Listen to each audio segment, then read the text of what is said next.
Hey everyone, and welcome into the Reload podcast, along with Nathan Gilsleider and Marshall Scott.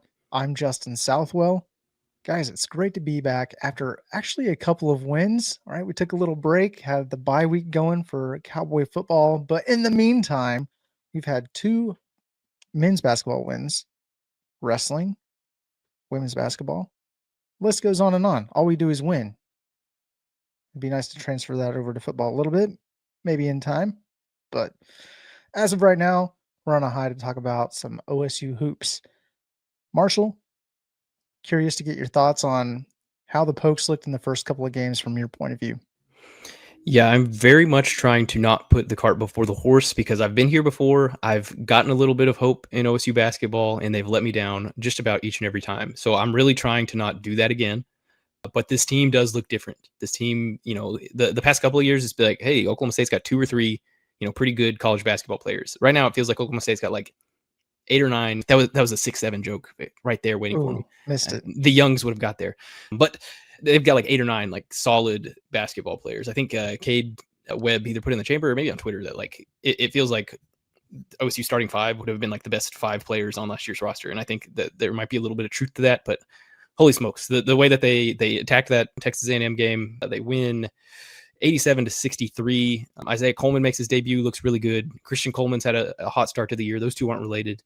But yeah, it's a deep team. This team still doesn't have Anthony Roy, who's going to be their best scorer. We all saw that in the Auburn exhibition. The Kanye Clary goes down after 7 minutes on the floor. He's supposed to be one of their best players. And, Victorious Miller just slides in and I think gets 5 or 6 assists, basically as an off guard playing point guard. Left Harris Manzukis. So I thought Left Harris, this is a long opening for this, but here are all my basketball thoughts. Left Harris Manzukis, whenever he committed to Oklahoma State, whenever he signed, I was thinking he was like a 4-5, like a power forward center. It turns out he is like a 3-4, like a small forward center. He was bringing the ball up the floor at 6'9", like 250 pounds or whatever he is. So that guy's a freak. Yeah, the team looks super good. The shooting will continue to get better if you just like have eyeballs and watch. Looking at the numbers, it's like, ooh, is the shooting actually that better? But if you just have eyeballs and like watch these guys shoot, you know that this is a better shooting team than Oklahoma State's had in the past. They were worried about their defense. They locked in against Texas A&M. I think some of that might have been, the lights are on and they're ready to give effort. I'm sure the coaches would love that and practice a little bit more. But yeah, we talked to Robert Guster today, who sort of specializes on the defensive end of the floor. He's one of the assistant coaches. And I asked him if anything surprised him about the first 2 games. And he was like, I'll tell you what, I didn't see that defensive performance coming. so that was obviously a positive there. And yeah, I think this team is really good. I'm trying to not get overly excited and say OSU basketball is back and, look like Sam Ehlinger. But man, it certainly feels like things are headed in the right direction. We're back. No? Okay. Well, you brought up Ehlinger. I had to do it. Yeah, it's taken everything in me to not get super excited. I don't know if it's just because football's been so hard on me, on the mentals for 2 years now. And you see the little bit of glimmer of hope. I mean, the law firm of Coleman and Coleman is enough to feed the children of Stillwater. I think they're fun to watch. My favorite play of this second game was one that didn't even count. I mean, the attempted dunk by Isaiah Coleman. Just the fact that we've got somebody with enough marbles to try that one.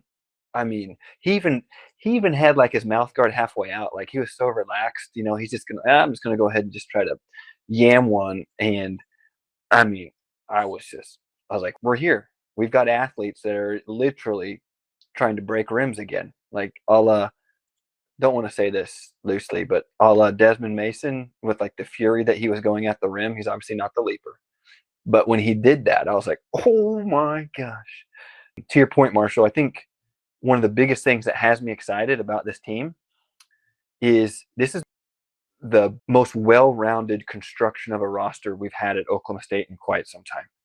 Like you brought up, Cleary got hurt. So our other point guard, he's just getting maxed out. Curry. They bring in Curry, right? You can tell he's getting exhausted because they're full court pressure every time. Well, if they bring in Victorious Miller, he brings it up. Coleman brought it up. Both Colemans brought it up. Then you bring in another guy, right? Lefty. He brings it up a couple times. Like you've got guys, all the guys that are comfortable with the ball in their hands. it has been a very long time since Oklahoma State has had that.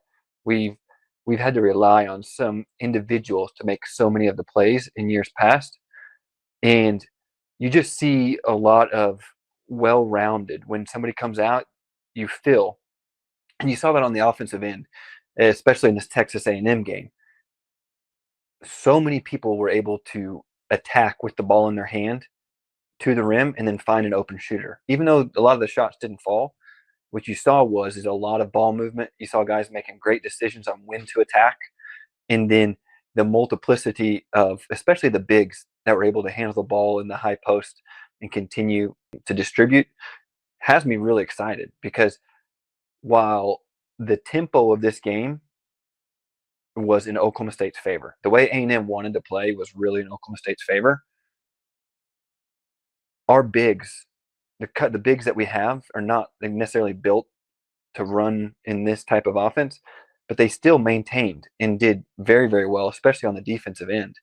I mean, outside of the first 5 to 7 minutes, we really locked in on our defensive rebounding and really contested shots in the lane very, very well.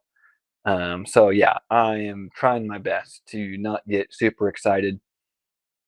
They did what they were supposed to do against ORU after a sluggish start. They blasted an A&M team that's probably going to get better with time. They also were without one of their best players. And to your point, we don't have the flamethrower that is, Roy in yet, and they didn't miss a beat. And I know both you guys were in attendance. GIA had a little bit of juice again, fellas. And I know the curtains were down in some areas, but 200 level down, students with the bananas, please keep it going, guys. That is awesome stuff. I mean, second game of the year, we haven't seen GIA that full in quite some time.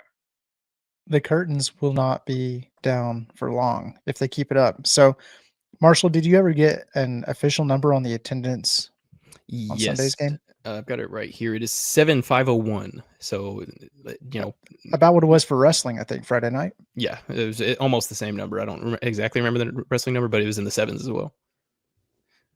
But yeah, it's pretty awesome.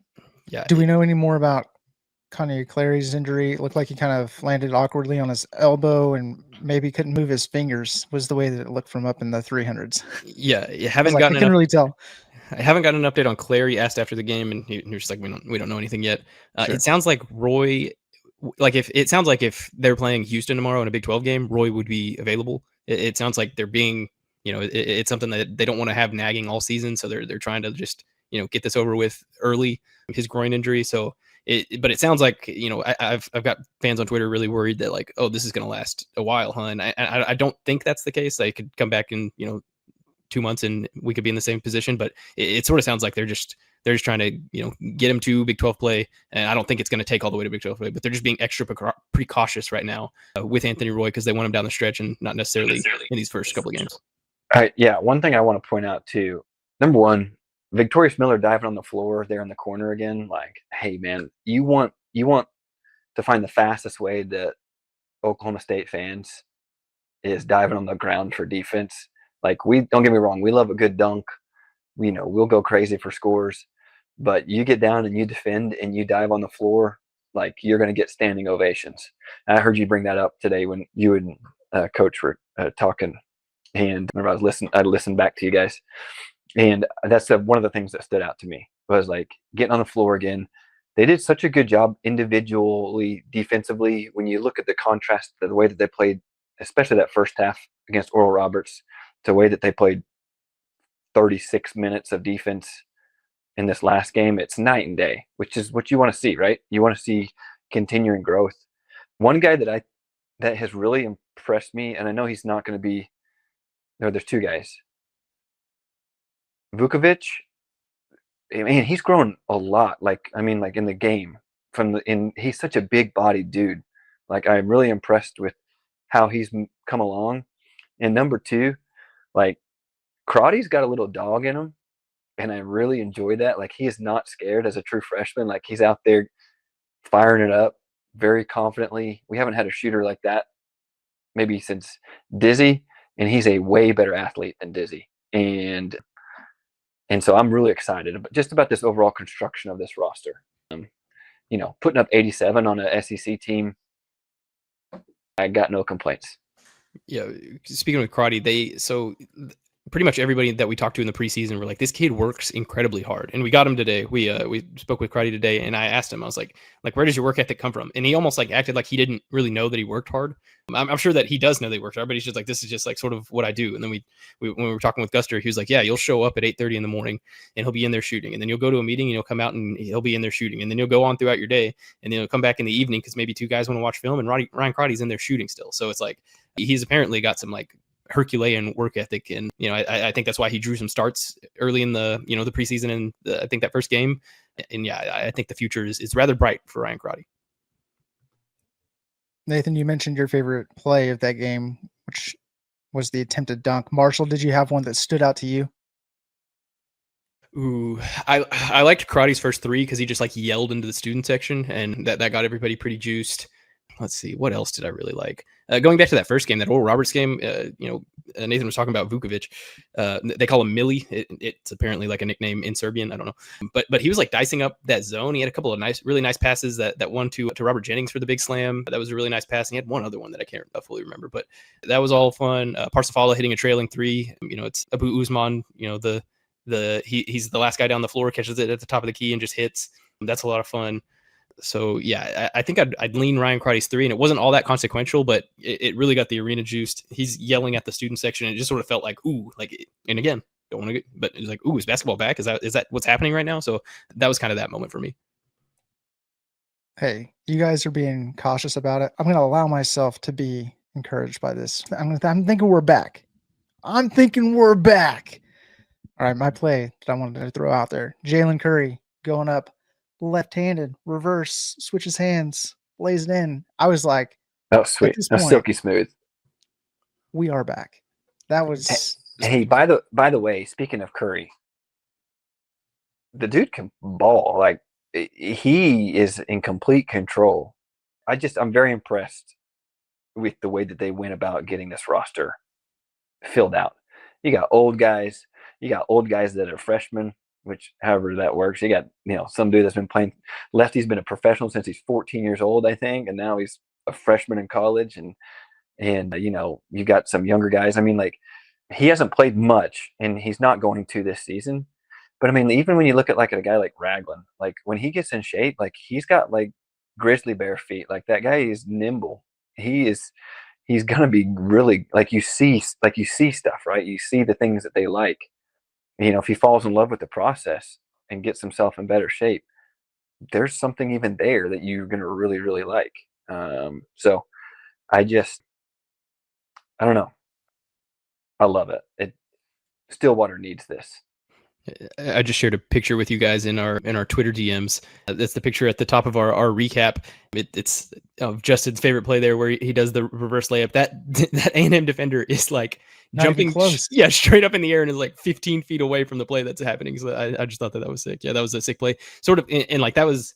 And I think Jalen Curry, and I'm a big Avery Anderson fan. I think Jalen Curry's probably better than Avery Anderson, but Avery Anderson had a lot of that in him, and with them both wearing number 0, it was just like, is that Avery Anderson again? Yeah, it's like OSU slot receivers wearing number 17. Just perpetual cycle here. And anybody that can wear 21, even though it's another sport, I immediately am like, keep my eye on this guy. So, of course, Colton standing out. I'm like, dude, if you can wear 21 at Oklahoma State, you're probably pretty good.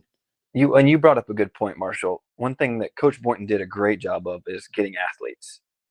One thing that we didn't see in Stillwater was athletes make that progression to being great basketball players. And when you look at, there's two things that I really like so far that Coach Lutz has done. He's really done a good job in these first 2 games of his personnel from a defensive side. Like, he's not getting them super extended. He's not having them pick up right across the line or get these guys, because we've got some length. And so he's doing I think it's a great job of allowing them to come to us just a little bit, which is kind of the opposite of what A&M did. But last season with that personnel, we were really extended, really trying to put some high pressure and do those things. And he's already made a change based off of what he's gotten. One thing with Coach Boynton, love him to death. He tried to play the same way with no matter what the roster was and who we had. And we've already seen an evolution from Coach Lutz in making some changes and doing some things that I think are going to benefit this team greatly when we get into the more meat of our schedule and Big 12 play, and being able to sustain and do those type of things. So I don't know, the motion offense, I love ball movement. So many guys being able to handle it, and then that it was a lot of fun to watch again. I also kind of felt like when A&M was picking up the pressure, kind of full court press, I never felt worried about it. Everybody was able to handle the ball pretty well and get the ball across half court, throwing it wherever the open guy was. But it's early in the season, so before we move on, you brought up a good point, and this is like my little PSA. I loathe college basketball officiating.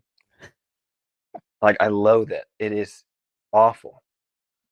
The way that they just tried to take over that game in the second half, be like, no, we're just going to go ahead and slow this thing down and not allow you guys to do anything we allowed you to do in the first 20 minutes. Like, what are we doing? It was there for a little bit in the second half. I was like, they are going to make this second half unwatchable. They tried. I mean, we had 17 fouls with 16 minutes left in the game. I was like, oh my gosh. And I didn't feel like we were doing anything different. They're just so inconsistent. And then they were like trying to praise them on the TV broadcast, like, well, this is a Final Four crew. I was like, what Final Four? We talking about the Frozen Four? Because they are not calling this game well. Yeah, they called in the start of that second half, they called 4 personal fouls in the first minute and 36 seconds, which is just incredible. That's incredible stuff. Yeah, I think Coleman, not Isaiah, I forget the other one's first name. Christian. I think he had 3 personal fouls, and 2 of them were like off ball trying to work through some screens. I'm like, my good, like, dear Lord, this is going to be a long day, but it worked out okay. But I just wanted to get that off my chest because I was like, oh, I don't miss this. Maybe the officiating is better in women's basketball. Marshall, I wasn't there for that game, but I'm assuming you stayed for that. Cowgirls won 112-62 against Oral Roberts, and I saw that 7 Cowgirls scored in double figures. So, yeah, it looks like this is another really good team. Yeah, this team is very good. We won't, I think, know how good until they start playing some extra competition, but they're doing stuff that is just hard to do on air. They I had 2 like crazy stats in my thing. So they've hit 59 3-pointers already this season. I believe they have the top 3 players in terms of 3-point makes in the country. Oklahoma State has the top 3. So they've hit 59 3-pointers this year at 43%. So that's just, it's not like they're just like taking a ridiculous amount of 3-pointers and that's why they have those numbers. They are shooting 43% from 3. They're averaging about 15 3-point makes a game, which is absolutely nuts. And they've made 151 baskets this year. They've assisted on 102 baskets this year. It's just absolutely ridiculous stuff. They're really good, literally all over the place. Pretty much everybody on the team can shoot. But yeah, they are very good. They played 4 games in 7 days. They've got another one tomorrow, and then they finally have a little bit of a break. But yeah, it wasn't the biggest of tests, but the fact that they've consistently just like hammered these first 4 teams that they played, I think this is going to be a really, really good basketball team. And maybe this is me just not noticing before, but Sundays when the first time I noticed it was the lines in Gallagher-Iba, the 3-pointer, there's no double line anymore. So women are hitting back with what the men are doing now. So how long has that been going on? At least a year or 2? I'm just now picking up on it. I honestly have no idea. I've been going to games the past however many years, and I've got no clue. I've got no idea on that. That's interesting. I just saw that the court looked really clean and it just had 1 orange line there for the 3-point line. So I do like that. Shout out to Joe Girardi. Produces a daughter with a beautiful shot. Yeah, she was just lighting it up. And to your point, Marshall, the women, they're confident. They're playing some pretty bad teams right now. But Oral Roberts was like 24-8 last year. So like Oral Roberts might be a pretty alright team. Okay, you're right. But the point I was trying to make was they're doing exactly what you want to do against lower level competition. They're not messing around. They're playing their game. I think they scored 36 in the first quarter, which I believe was a record. Yeah, program record. It might have been 37. Yeah, I don't want to short y'all. 37, I think it was. 37. I remember hearing that on the radio on the way home. I mean, that's just awesome. And by the way, men, can we please go to quarters?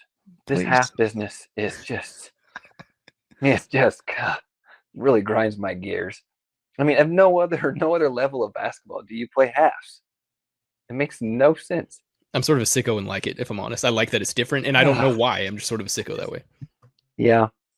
Well, you are a sicko. I don't know. That just Less really commercial grinds breaks, my maybe. gears. I don't know. Yeah. I don't know. I don't know. I don't like it.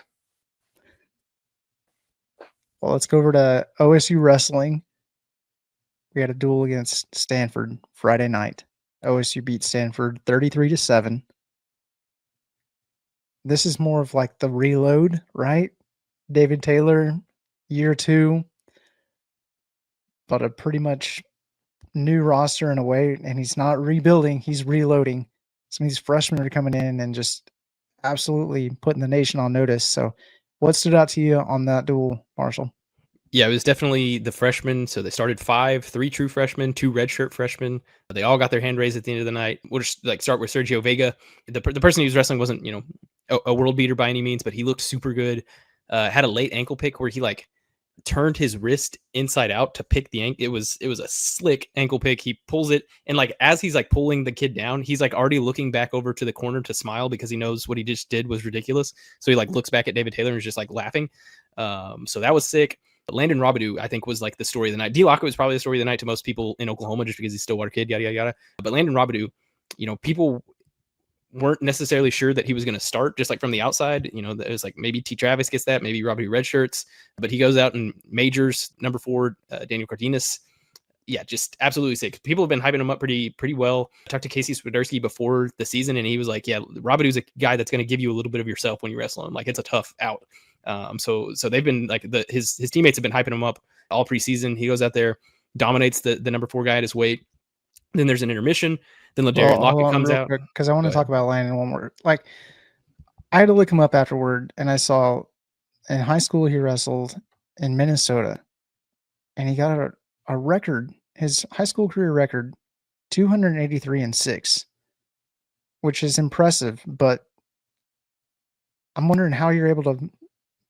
How can you wrestle 289 matches in high school? Did you ever sleep? Well, I'm mind blown by this. I might have did 60 matches my senior year. I'm just trying to add it up in my head. I'm like, this doesn't add up. It doesn't add up. Yeah, a lot of the old heads we'll talk about how college wrestlers back in the day used to wrestle so many more matches than these guys are now. Some guys will get to the national tournament and they'll have wrestled 16 matches in the season. Apparently back in the day, if you weren't wrestling at least 40 a year, what were you doing? So, but yeah, Robbie was crazy good. Ladarian Lockett comes out after the intermission. A Stillwater kid has literally been waiting for this his entire life. He posted or OSU posted a picture today of him wrestling during the intermission of a OSU duel, when he was 8 years old. Which was just super cool. He was wrestling against Cale Hughes, who's also on the wrestling team right now. So yeah, he goes out, he beats number 4 Hunter Garvin 2-1. It was a much different style match. He rides him the entire second period, which I think that's an impressive feat within itself. That you're a true freshman and this guy's a 2-time All-American, and you just didn't let him up for an entire period. Super impressive from him there. Zach Ryder had a closer matchup than he probably wanted to against a guy who has the craziest last name that starts with Woj. So that's what I'll reference him. I don't think he was particularly stoked about his performance, Zach Ryder, but you take an ugly win over a pretty loss every day. And then Cody Merrill was basically losing the entire match. He was wrestling another freshman who's pretty good, high level kid. And he's losing the entire match. And then with 10 seconds left, he gets an escape and gets a takedown, and that's it. And he wins. So, good on Merrill there to find a way to win. And yeah, other guys that stood out. Connor Doucette had, I believe it was his 4th technical fall of his career. I think one of them was unattached, so maybe his 3rd OSU official technical fall of his career. But that just sort of shows he sits behind Wyatt Hendrickson for a year. He changes his body entirely, and it's no more 2-1 matches, 3-2 matches. He went out and put 19 points on a kid. So yeah, I was just super impressive all around, and I'm very much looking forward to national duels this weekend.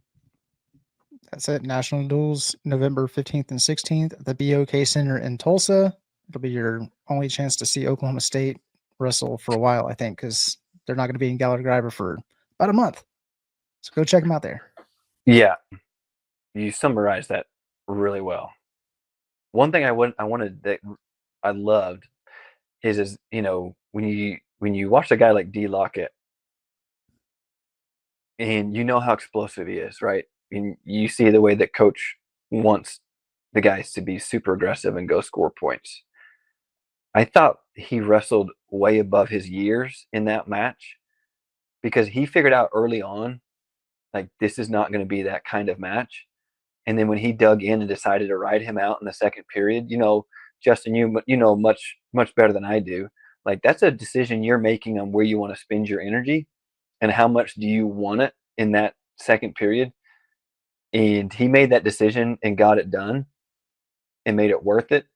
And like, that was just such a heady move, in my opinion, for him to do that. And really, that's not the way I've only watched him a few times, but that's not the way you ever see his scores or matches really go.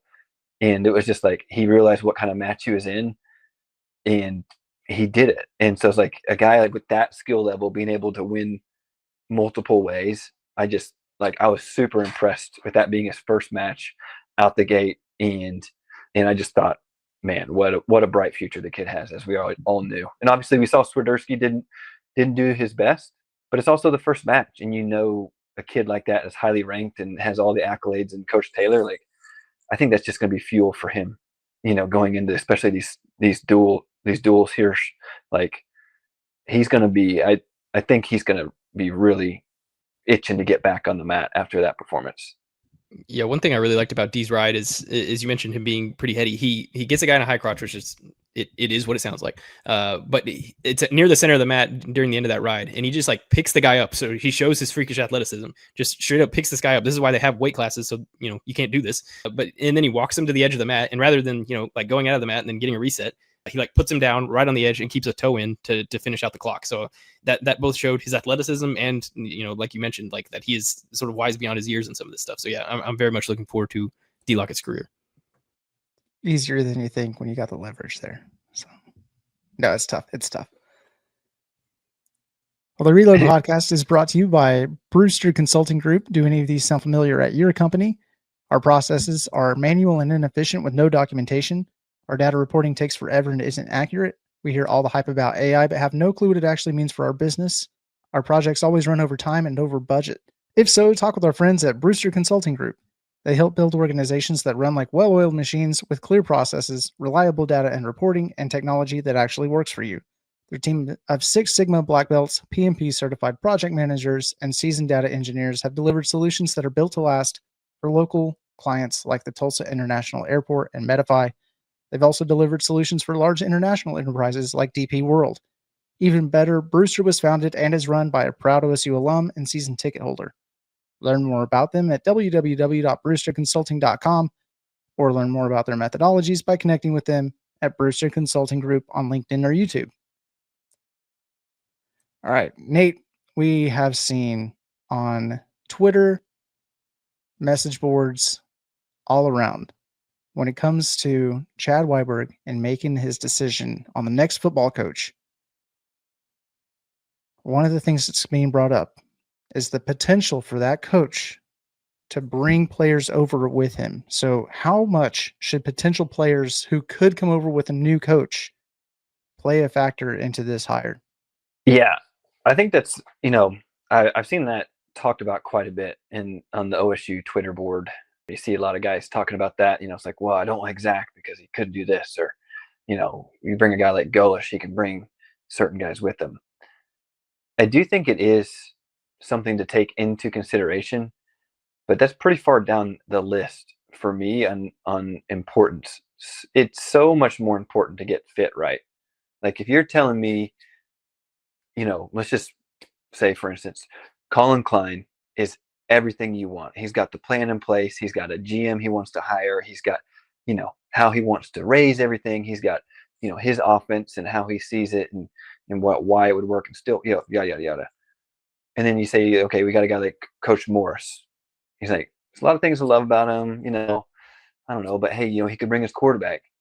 Like, I would much rather err on the side of fit and it take us 2 years to get back to where we want to be than to try to expedite something just because. And it's an added bonus if you can bring players with you. But I mean, let's just be honest. Like, who's to say that, since we're just talking about North Texas, I'll just bring it up. Who's to say that Mestamaker is going to come into the Big 12 and do exactly what he's doing, right? I mean, we don't even know that that's a given. It just feels good because you think that's the quickest way to turn around, because we saw Coach Signetti do it with Indiana. That's what we've seen. He brought a lot of his guys from James Madison, turned that thing around. Boom, here we are. He also hit on who's probably going to be the number 1 and number 2 quarterback chosen in the NFL. Like, that helps quite a bit. And so, while it's a great conversation, if Zach's the right guy, you get Zach, and then you figure it out. Because if he's the right guy, you figure it out. And I don't even see how, I don't know how you could discredit anybody because they might not be able to bring, like, is Todd Monken not a good football coach because he can't bring Lamar Jackson with him? Like, that's just kind of silly to me.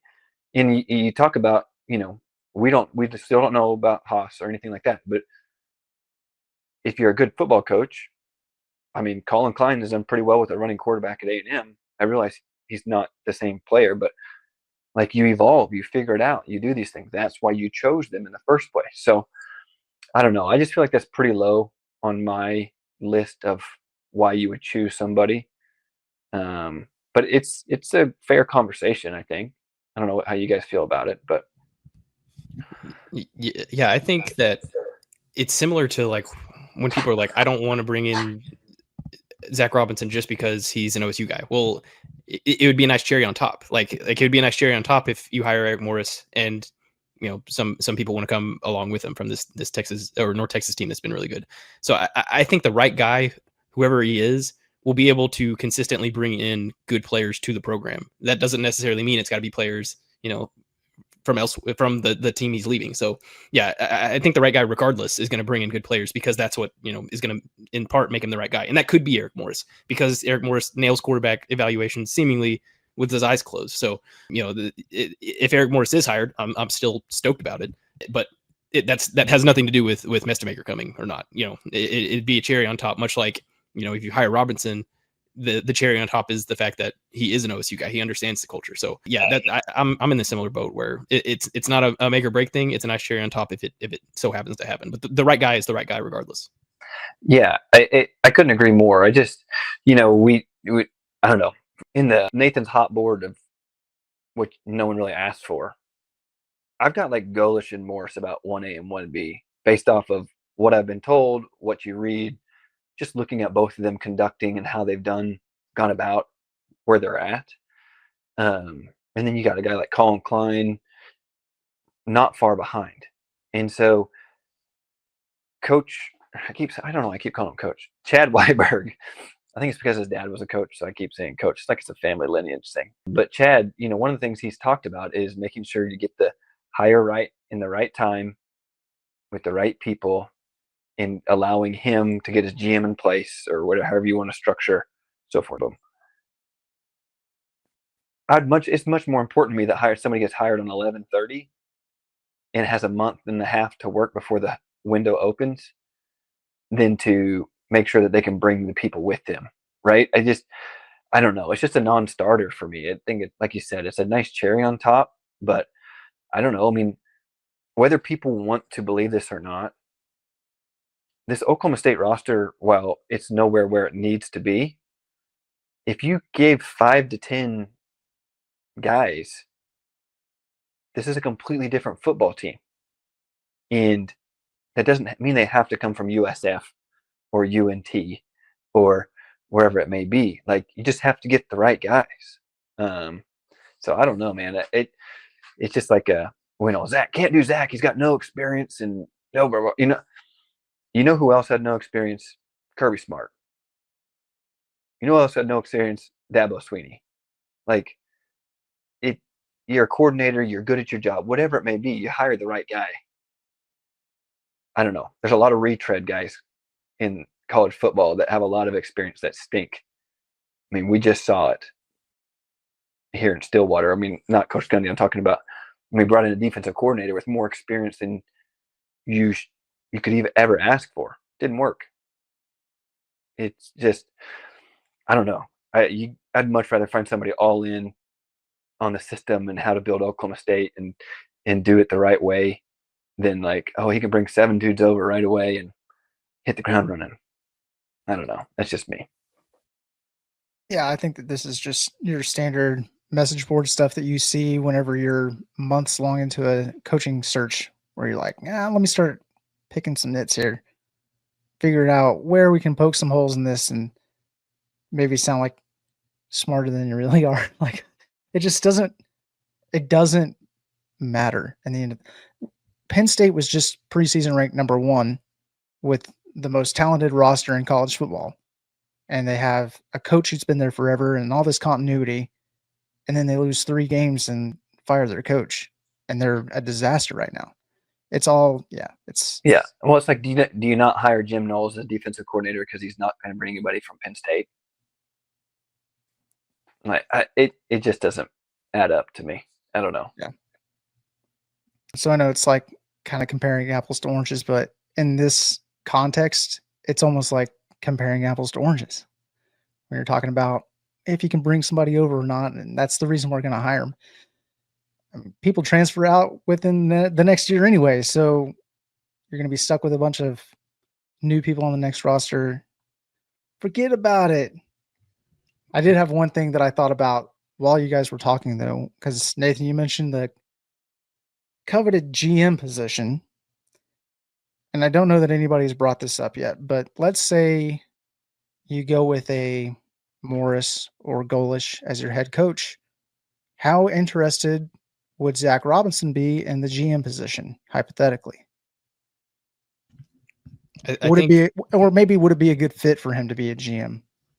I don't necessarily think so. I imagine, he wants to be a coach. I imagine that's sort of what he is. I could maybe talk into Zach Robinson, the offensive coordinator, if stuff really went sideways with the Falcons. So like they've been pretty up and down this year, but I don't think that he would want to step into a front office role. Let me put it like this. It's college football. It's a little bit different as a GM than it would be for the NFL. I think that the GM tie with college football, you're going to have very visible impact on the program. People are going to know your name. You're going to be right up there in line with the head coach.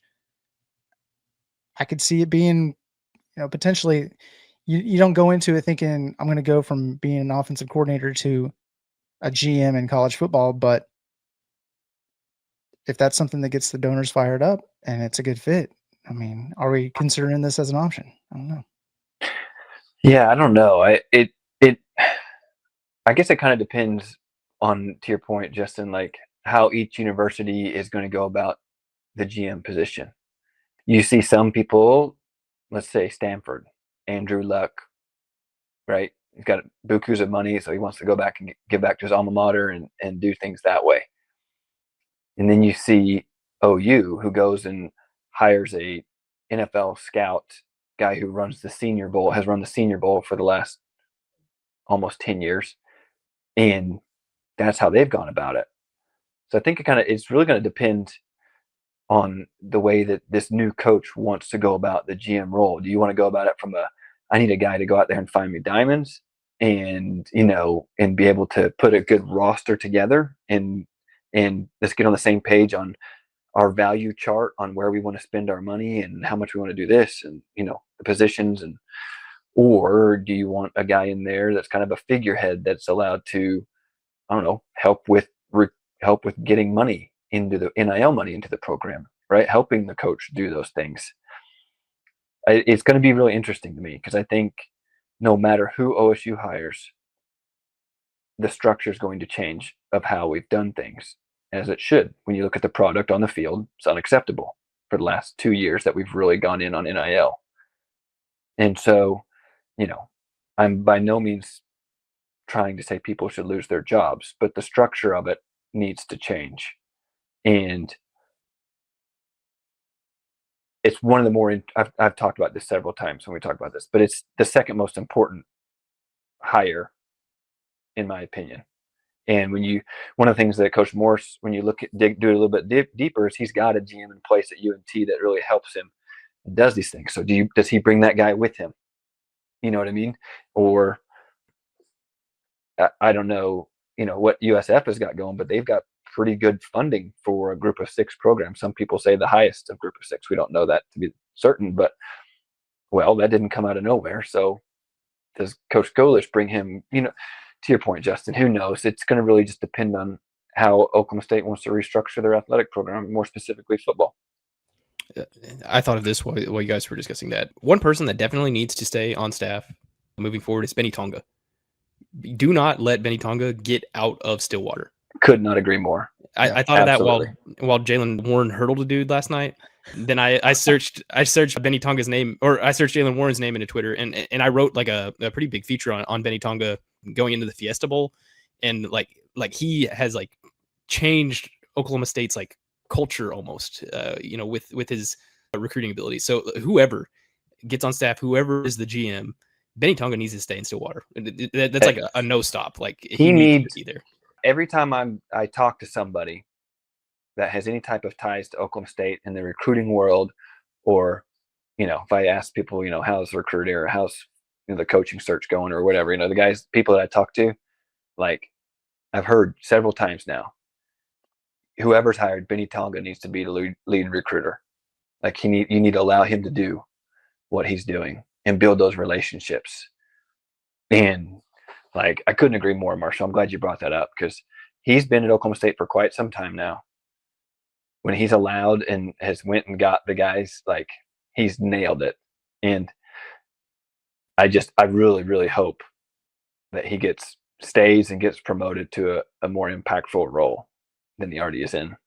Yeah, like he should be literally at the top of in terms of every assistant. And we think that there's a lot of good assistant coaches on this new staff, yada, yada. Benny Tonga is at the top of the list in terms of like, this guy must stay at least in the position that he's currently in. Like there's no way that you let him stop recruiting the guys that he's recruiting. Yeah, that's one of the fears, I guess, that I have with a new coach coming in, because you don't know for certain if Coach Glass stays around, or Benny Tonga, or, while I haven't been here for very long, Andrew Mitchell, Grant Garner. I mean, they've not been here long enough to even recruit the guys that they want to bring in, but we've already seen the improvement with the guys that they do have on the roster, where I'm like, I think it would be a mistake to move on from somebody like that who would be a good fit for Oklahoma State. And it's out of your hands, so. But that, to your point, Justin, that is something, well, some people just assume you wipe out everything. New coaching staff, start from the bottom. That's something that Weiberg, like, this is part of negotiation too, is how many people. Most of the time, yeah, new coach, you can bring in your whole staff.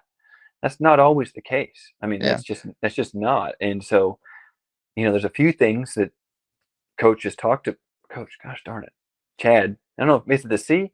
Just let it eat. Call him Coach. I don't care. Okay, Coach. But one of the things that, he's talked about is wanting to give them autonomy, but also realizing that, like, in the day and age that we're in, even some of the structures he wants to change on how the contracts works. He wants more incentives. He wants more, maybe lower, maybe just a little bit less than what we've been giving on a base pay, but you make the playoffs, you get this, you hit these markers, you get this. Something that Coach Gundy was completely against, which has been a big sticking point in our contracts since our last AD, since Coach Holder had wanted to do that. And so I think that's why you're calling him Coach Weiberg, because our previous Coach athletic Holder. director there was it is. Coach Holder. I knew there was why I keep trying to call him Coach. That's why. You're exactly right. So it's going to be really interesting when we start deep diving once the decision's made, why it was made, because let's just say Coach Golish.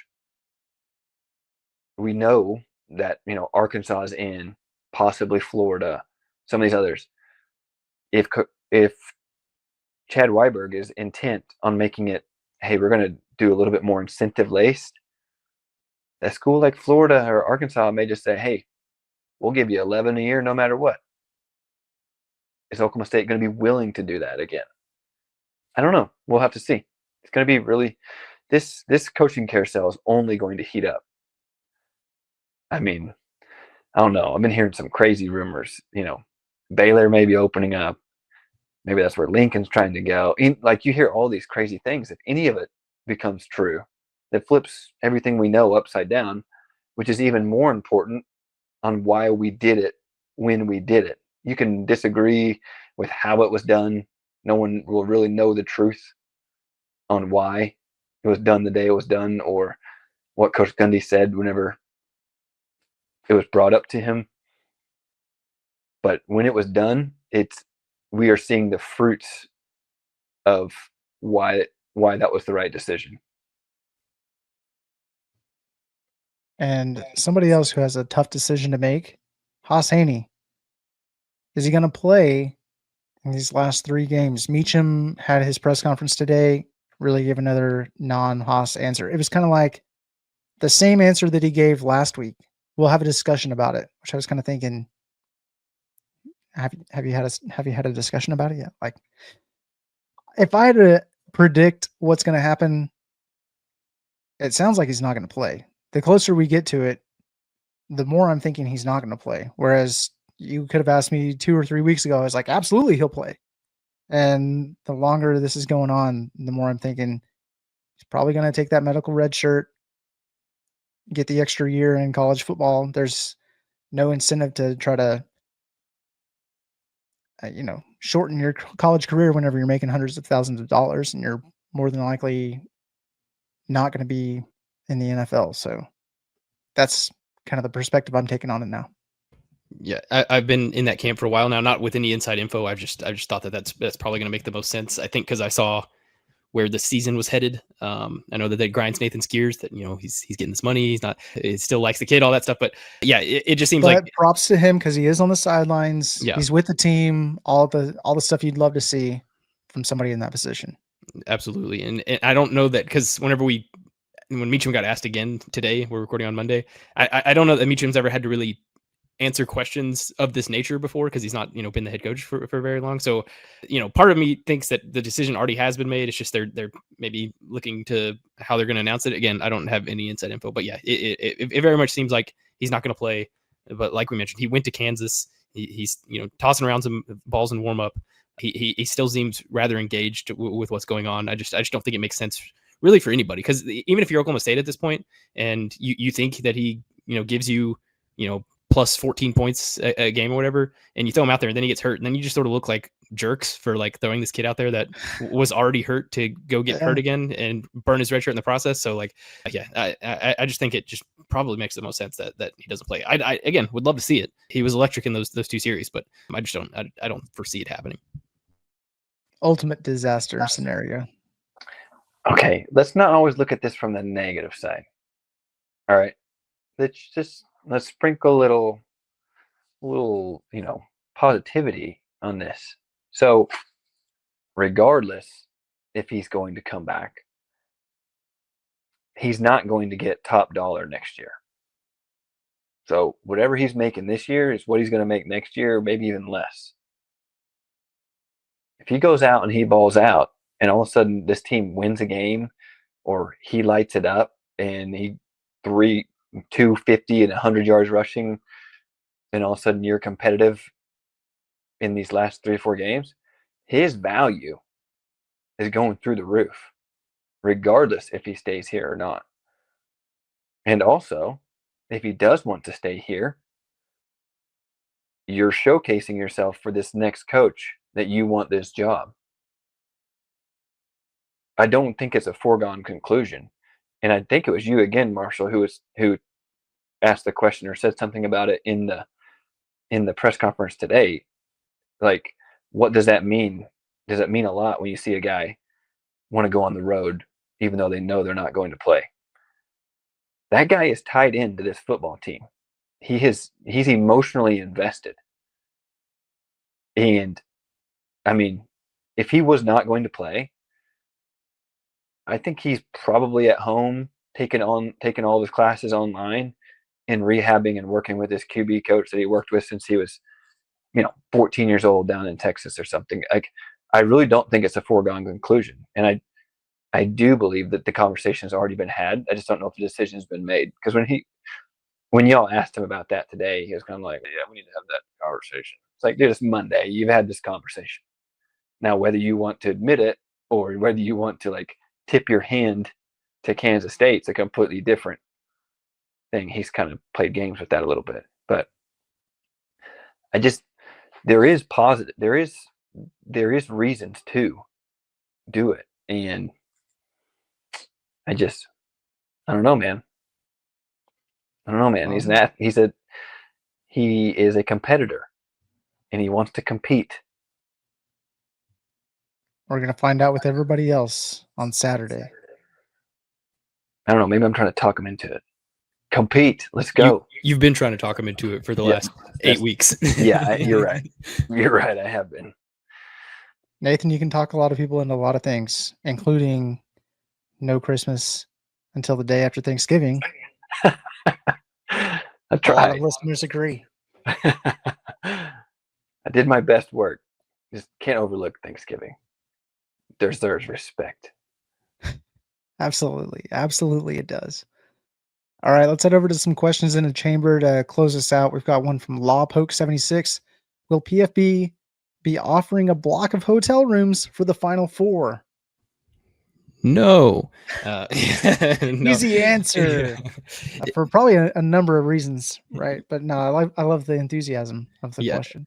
What would be sort of, and the Final Four is a long way away, and we just said I'm not trying to put the cart before the horse on this Texas A&M game, but it's in Indianapolis this year on the men's side. That's where Oklahoma State was the last time that COVID spot. That COVID one was in Indianapolis. The women are in Phoenix. I love going to Phoenix. Maybe the Camelback is the media hotel again, in which case I will certainly be there. So yeah, a couple of fun Final Four destinations, if applicable, which I'm trying not to put the poor cart before the horse again. Very nice. One here from OSU Wildman. If y'all were to give MVP awards right now, which wrestler, men's and women's basketball player would get it? Super early. Yeah, way early. Wrestler, I'm going to go with Landon Robidoux because that was the most electric part of that night. Men's player, I'm going to go with Christian Coleman, not just because he's had 2 games of sample size so far, and he was the leader in plus minus the first game, and he was tied for the lead in plus minus the second game. So he's been super good. He's long, lanky. He grew 7 inches after high school, so he was playing point guard in high school. And then he didn't, I think, go straight to college basketball, but then he grew 7 inches. So like there were some like JUCOs and NAIA schools like, hey, do you want to come play basketball? And that's sort of how his career got started, which I think is super cool. So story. I don't think I grew 7 inches in 7 years. Yeah, I don't think I'm growing. It's not fair. That is not fair. That's pretty insane. So that's why he's so versatile, because he grew up playing point guard and now he's 6'8". So that'd be my men's player. My women's player, it'd probably be Haley Timmer, the South Dakota State transfer, just because she has made just about every shot that she's put up this year. Nice. I'll go ahead and agree with you on all 3. Might as well. I like it. Marshall knows ball. Yeah. I think the wrestling, that was probably the best match. So only one duel in. Got to go with that. Men's, actually, I'm going to take Curry. Nice. I respect that. I love the way he controls the game. He's on point as a point guard. See what I did there. I'm going to go with Girardi for the women. You set a record for 3-pointers made. You got coach in the house in Stillwater. You got to. I love it. I love it. When I was walking to wrestling availability last week, so I get out of my car and I look into, it's parked on Matthews. If you know Stillwater very well, it's like that street that goes right up to GIA. So I'm walking by and there's a guy that I was like, that sort of looks like Joe Girardi. So I'm walking, and then my shoe's untied. So I reach down, tie my shoe. They pass me. They're walking in. And now I'm looking at the back of Joe, who I think is Joe Girardi's head. I'm like, that sort of looks like Joe Girardi. And then we walk all the way into the arena, and he gets in there and he starts talking to Lena. And I'm like, that is Joe Girardi. He's right there. I just walked with him into the arena basically. But yeah, didn't say a word, just clammed up and absolutely said nothing. Well, you got plenty of time. You got plenty of time. You got big Yankees fans here.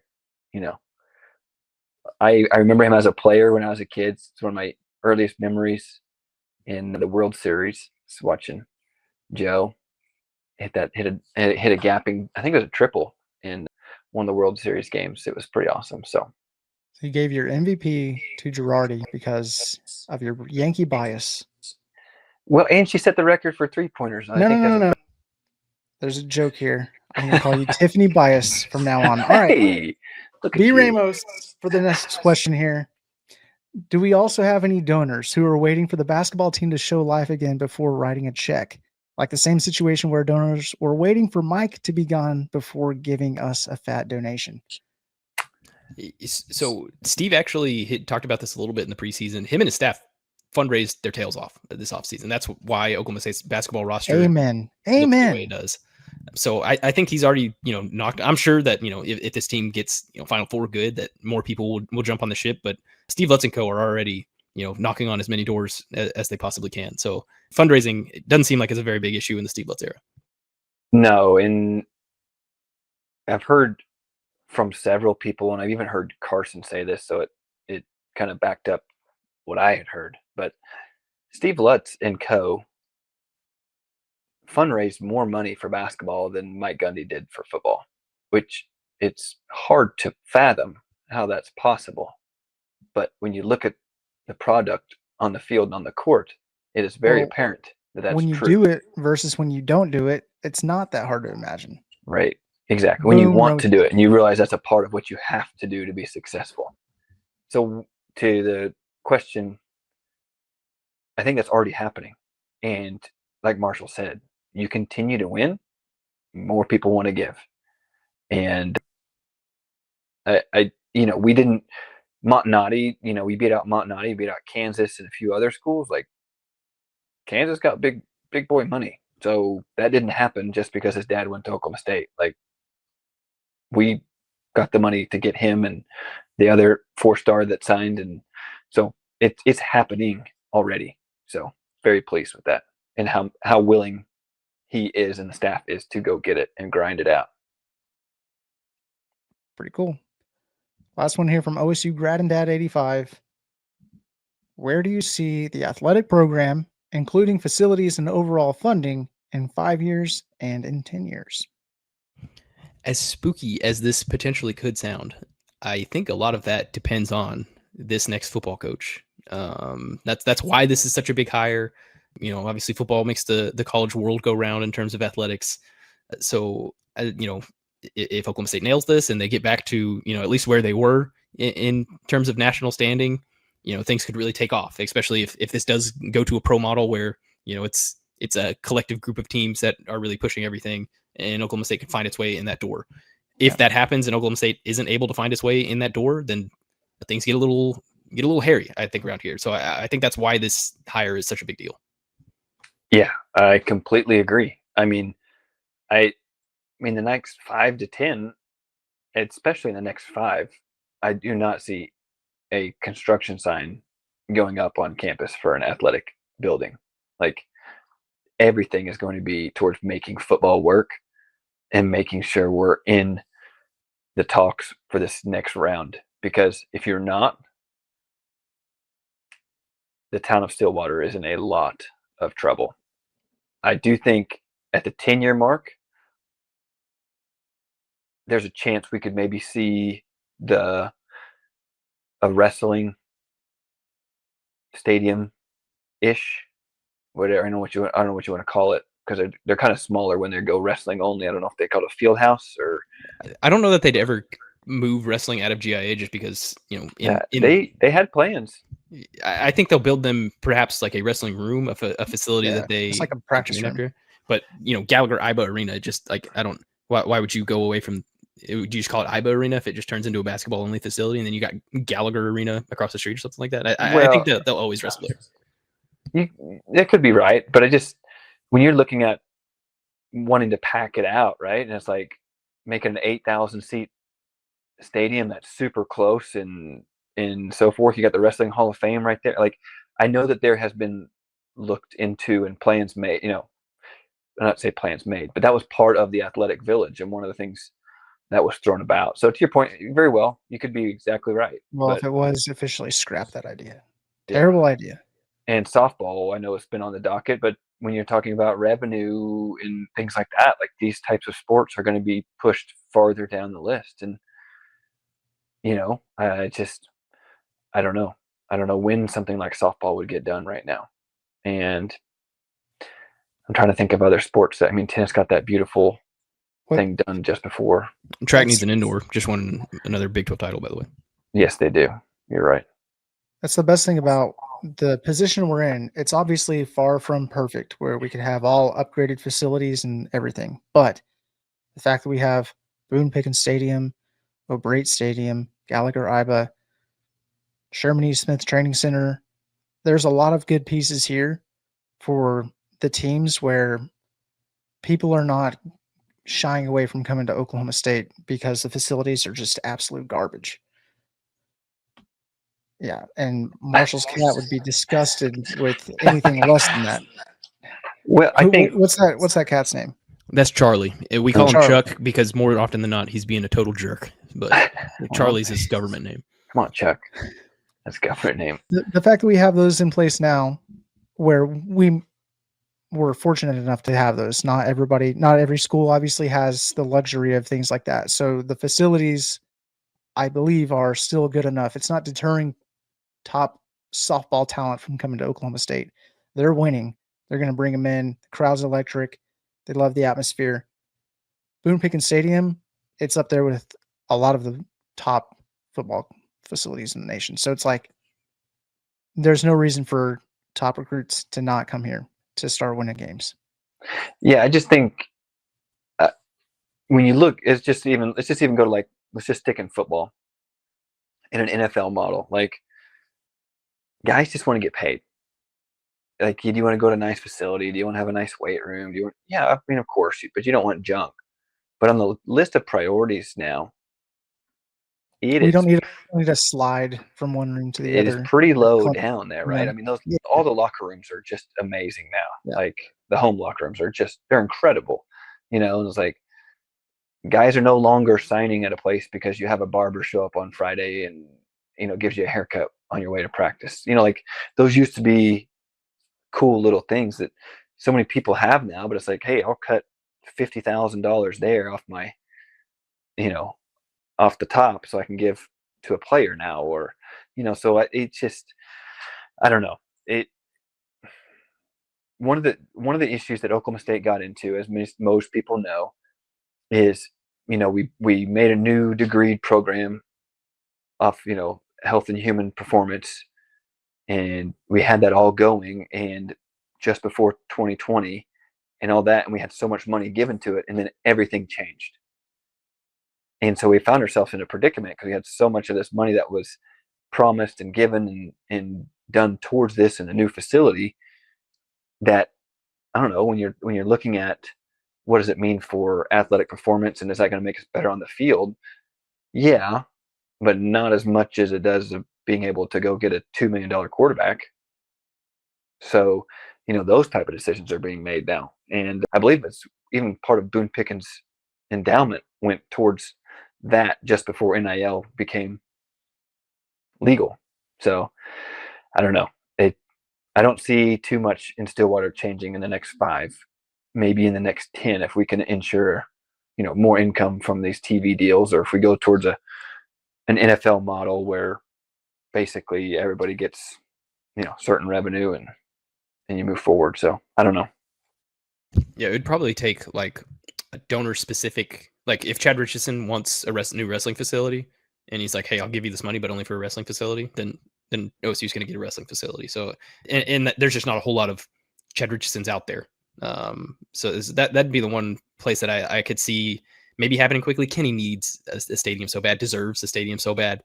It just so happened that, the rise of OSU softball happened at the worst time possible in terms of getting a new facility inbound. So yeah, it just sort of sucks that it is that way. But they've done some, did they get the largest board, like the largest scoreboard in softball or something? Got a board. They've done some branding on the walls. It looks a lot better than it did a couple of years ago. It's just there's still not a lot of permanent locked in seating and stuff like that. But the atmosphere that they've built, despite the stadium itself not being all that great has been tremendous with what they've been able to do. But yeah, it's like the worst time possible to be asking for a new softball stadium, unfortunately.